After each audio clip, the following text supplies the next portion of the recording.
Hani hachatay ikikelhon kal na lungtob na molsotay olong de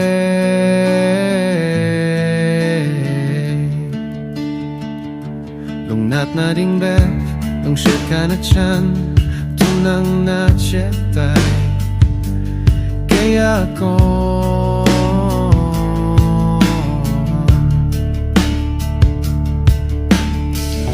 Chena muna chuna na lung hey may tan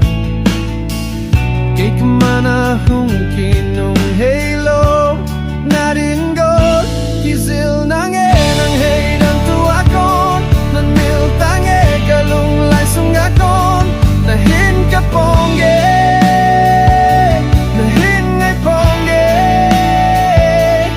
Nang in song nay nil sing tan tuakon Kinong hating song gel dan tuakon Na hin ka hin Na hin ka pongge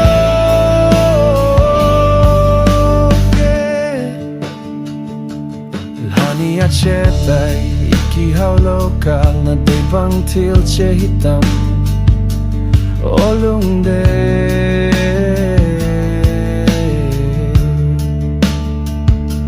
Lungat na ding bep Lung shed na hichan Asudam ding Namuhita